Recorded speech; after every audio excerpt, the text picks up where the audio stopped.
alguns anos, não houve edição do jornal em que a sigla STF não tenha sido pronunciada. Mas se eu olhar para trás, há 20, 30 anos, o que se falava do Supremo? Nada, nada. Ninguém sabia, às vezes, nem falar do ministro, isso, né? Nada. Quem compõe, Quem quem gosta do azul, do amarelo. Hoje a gente sabe tudo. Queria ouvir, então, os dois pré-candidatos aqui no Canal Livre sobre isso. Papel do Supremo, se vocês acham que há hoje algum tipo de disfunção no equilíbrio entre os três poderes e, caso vocês cheguem à presidência da República, o que é que está na mão do Poder Executivo para resolver um problema, se ele existir, no entender de vocês? Deixa eu começar com o Renan. Bom, a partir de 2012, quando a gente está discutindo embargos infringentes, ali a discussão sobre menção, a gente começa a ouvir falar do STF. E hoje, nós estamos em 2026, ano de Copa, a gente sabe os 11 do STF, mas não sabe os 11 que vão estar na seleção brasileira. E, na verdade, o Xandão e o Neymar são os objetos de polêmica nacional. Mas, a real, o Supremo tem que voltar para sua caixinha. E a caixinha é uma caixinha que trata de temas abstratos, ligados a discussões sobre constitucionalidade de temas, e não como última instância de processo. O Supremo brasileiro recebe coisa de 8 mil processos. A Suprema Corte Americana, 50. E eu nem concordo com o modelo da Suprema Corte Americana, que trabalha, às vezes, como, vamos dizer, última instância. Eu acho que o nosso modelo tem que ser de discussões que envolvam, olha, isso aqui é um direito fundamental, não, essa lei que passou, esse direito, só isso. Atualmente é uma banca de negócios, atualmente é uma entidade que cruza todas as linhas possíveis, seja junto ao Legislativo, seja junto ao Poder Executivo, atualmente é um instrumento autoritário dos seus pares e ele precisa ser combatido. Essa semana a gente viu um show de horrores do ministro Gilmar Mendes. E olha, ele é reputado como o ministro mais inteligente ali, estudou na Alemanha, falou, é o decano. Tá passando vergonha. Agora deu um presente para o Romeu Zema, adversário de vocês. O Zema fez um videozinho lá de IA e ele pirou com o vídeo. Isso é um domínio de insanidade. O que ele fez com o senador Alessandro Vieira? Isso não é normal. Mesma coisa com o Alexandre de Moraes. E aí, quando pegam as coisas indecorosas, as participações no escândalo do Banco Master, eles ficam fingindo de louco. O Alexandre de Moraes, mentira, aquele contrato com a minha esposa não existiu. Como não existiu? Aí depois o COAF pega, não, teve 80 milhões ali que foram depositados. Ah, então existiu. Ah, não, nunca vi ele. Aí depois pegaram, não, ele teve em Trancoso. Perigosíssimo estar em Trancoso com um Vorcaro numa festa, né? Mas ele teve em Trancoso. O que tem que acontecer com essas pessoas? Primeiro, tem que chegar um presidente da República que não tenha rabo preso, como foi o caso do Bolsonaro e como é o caso do Lula, e chegar lá e endereçar o tema do impeachment de ministros do STF e uma reforma que acabe com as decisões monocráticas, como acontece no Brasil. 83% das matérias que chegam lá são resolvidas com decisões monocráticas. Estabelecer um prazo máximo para os pedidos de vista que acontecem ali. Proibir de maneira peremptória. Esse prazo já tem, são 80 dias agora. Mas, assim, o problema é que não são cumpridos e quem deveria fiscalizar eles não fiscaliza, que são eles próprios, que essas loucuras que acontecem. Outra coisa, os escritórios de advocacia ligados a parentes. Outra coisa, o tal do foro privilegiado. Código de conduta. É que é uma discussão que está rolando ali. Eu acho essencial o código de conduta e isso inclui também a impossibilidade de escritórios de advocacia ligados a familiares. O outro ponto que eu acho também é importante, ela não ser a corte que cuida do tal foro privilegiado. Hoje, sejamos honestos, deputados e senadores não falam sobre o assunto e não vão tocar impeachment de ministro do STF, como aliás o Flávio Bolsonaro não vai tocar, porque ele tem rabo preso com o Gilmar Mendes e com o Dias Toffoli deve favor para eles, porque tá todo mundo na mão dos caras. Precisamos criar uma corte específica que vai cuidar especificamente desses casos. E ainda tem outro tema que é caro também pro ministro Aldo, que é o caso das ONGs que fazem lobby junto, vamos falar os nomes, com rede de sustentabilidade, com o PSOL, que chegam lá e ficam becando obras, parando projetos que passam. Vocês vão ver, podem aguardar. A tentativa de sabotagem ao licenciamento ambiental que a gente vai ver nos próximos meses. Vão tentar sabotar o licenciamento ambiental que vai botar um monte de obra para andar no Brasil, simplesmente porque sim. Porque tem uma agenda internacional financiada com ONGs tocadas e financiadas por nossos concorrentes internacionais que vão tentar usar o STF para sabotar o país. Não podemos deixar. Eu, como presidente da República, não deixarei. E nós temos que ter, vamos dizer, uma política que empodere agora o Executivo, que as pessoas votam no presidente da República e que recoloque o STF nas suas funções naturais. O Legislativo também, e aí peço para as pessoas votarem direito esse ano, né? Não tem que ter palhaços, tem que ter pessoas corajosas e probas para tocar esse assunto de maneira inteligente. É isso que eu clamo para a população brasileira. Agora, aí tem uma questão fundamental, que seria a reforma política. A nossa representação política no Brasil é inteiramente equivocada. Ela não representa o que deveria representar. Há alguns projetos muito bons que estão perdidos por lá, propondo voto distrital, sistema misto, como na Alemanha, propondo voto em lista. E isso deve voltar agora. Eu queria saber a opinião de vocês. Voto distrital, vai? Não vai? O voto atual, ele funciona? Claro que não funciona. Vocês concordam com isso? E depois vamos falar também da mudança total da relação executivo-legislativa. Mas deixa eu só também ouvir senão o Aldo não vai perder essa oportunidade de falar sobre o Supremo e aí ele emenda sobre o modelo político brasileiro. De ouvir o Aldo também sobre o STF e papel. O problema é que nós vivemos no país um processo de insegurança jurídica que tornou-se insegurança institucional. A segurança institucional é porque não há limite na relação entre os poderes, já que o Supremo tornou-se o poder dos poderes. Ele subtrai atribuições do Executivo, ele subtrai atribuições do Legislativo, e o que eu posso dizer em resumo é o seguinte: com essa circunstância, com esse Supremo, o Brasil é ingovernável.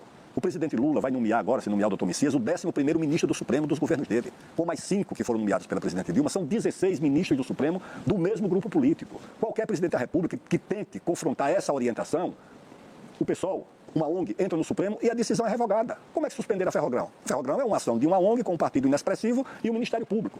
Então, ou você confronta, e confronta não é com bravata, não é com ameaças, confronta institucionalmente essa relação, ou ninguém vai governar o Brasil. E tem que se fazer isso no dia 1º de janeiro. Isso é inadiável. Porque se você não remove essa ação de um Supremo que se julga acima da Constituição, se um presidente da República não chegar uma hora e dizer o seguinte: eu estou impedido de cumprir essa decisão do Supremo porque ela fere a Constituição. Porque a ideia que se criou é que o Executivo e o Legislativo estão submetidos à Constituição e o Supremo é a Constituição. Não. O Supremo está tão submetido à Constituição quanto o Executivo e o Legislativo. Mas essa ideia não é a que prevalece no Brasil. Então, o primeiro passo é confrontar essa situação. Mas há uma gravidade nisso, né, ministro? Você acha que, em alguns casos, o Executivo poderia confrontar decisões da Suprema Corte? Sim, senhora, e deve fazer isso. Ou seja, se o ministro do Supremo diz ao presidente da República que ele não pode nomear fulano de tal para o ministério, como aconteceu com a presidente Dilma, como aconteceu com o presidente Michel Temer, ou como aconteceu com o presidente Bolsonaro no caso do delegado, ele não tem por que obedecer a uma decisão dessa. Ela é inconstitucional. A Constituição determina que nomear ministros é uma atribuição do presidente da República. Se ele vai nomear um ministro problemático, etc., ele vai responder por isso. Essa decisão não cabe ao Supremo. Infelizmente é o que tem acontecido. O Supremo toma uma decisão sobre marco temporal, confrontando a própria Constituição, que está lá no artigo, acho que é o 231, dizendo que esse marco temporal existe. O Congresso toma uma outra decisão reafirmando o marco temporal. O Supremo toma uma outra decisão dizendo que não existe e você tem no país duas decisões conflitantes de dois poderes distintos sobre a mesma matéria. Isso é uma espécie de anarquia institucional. Isso tem que ser enfrentado e resolvido. Porque se você não começar pelo Supremo, você resolve dizer o seguinte: o Ministério Público não pode mais perseguir investidor. Não pode mais perseguir, como faz hoje. O Supremo vai dizer não pode. O IBAMA não pode mais demarcar unidade de conservação. O Supremo vai dizer pode. A FUNAI não pode demarcar mais terra indígena onde não existe índio, como tem acontecido. O Supremo vai dizer pode. Então você tem que enfrentar, em primeiro lugar, essa corporação Supremo. Mas você prega o confronto puro e simples? Não estou pregando o confronto, uma mudança de legislação. Isso aí, quer dizer, o Supremo toma uma decisão e o presidente da República diz não cumpre. Aí é o confronto. Como é que seria preparar o caminho para que se possa tomar essa atitude sem que seja um confronto institucional? O Supremo vai recuar do seu poder de mando sobre o país e decidir no lugar do presidente da República, agora mesmo. O governo quebrado, porque o país quebrou, não vai quebrar em 2027, quebrou agora, o governo não tem dinheiro para as universidades, tem 50 universidades em greve, não tem dinheiro para botar o avião da FAB para voar, não tem dinheiro para botar as agências para funcionar, o Brasil está sofrendo um apagão. O que é que o governo faz? Contingenciamento dos recursos. Aí chegou o ministro e disse, não, pode contingenciar tudo menos o dinheiro do Ministério Público. Então o Ministério Público é mais importante do que a saúde, a educação, o transporte, a moradia, a segurança, a defesa. Aí chegou um outro ministro e disse, tudo bem, mas também não pode contingenciar os recursos da área de meio ambiente, os recursos do Ministério do Meio Ambiente. Isso é uma decisão do Executivo. A distribuição dos recursos, depois de votados no Congresso, no orçamento, isso é do Poder, não é do Supremo. O presidente da República tem que enfrentar essa situação. E ao invés dessa paralisia, dessa anarquia institucional, muitas vezes é melhor o confronto mesmo. E vamos ver o que acontece. Por quê? Porque isso que está acontecendo para o país. É isso o que não pode continuar. O Supremo Tribunal Federal é uma instituição importante, mas ela transformou-se numa instituição absolutamente protagonista de tudo. Eu fiz campanha de anistia, de constituinte, de liberdades democráticas. Eu não sabia o nome do ministro do Supremo. A anistia de 79 foi negociada entre o governo do presidente Figueiredo e o Congresso, com o país se mobilizando, comitês da anistia, mobilizações. Eu não vi um ministro do Supremo se pronunciar sobre isso. Isso foi uma coisa da política, do Congresso, do governo. Agora não, o Supremo quer decidir sobre tudo, se miscuir sobre tudo, e isso gera a insegurança institucional. Ministro, hoje a gente sabe não só o nome do ministro do Supremo, quanto o nome da mulher do ministro do Supremo, o nome do resort da família do ministro do Supremo, e aí vamos, né? E isso gera uma coisa muito grave, para concluir, que é o seguinte: a separação entre o poder e a autoridade. O poder é concedido por uma norma. A Constituição concede poder ao ministro do Supremo, ao presidente da República, ao deputado, ao governador. A autoridade é concedida por uma biografia, por um tipo de comportamento.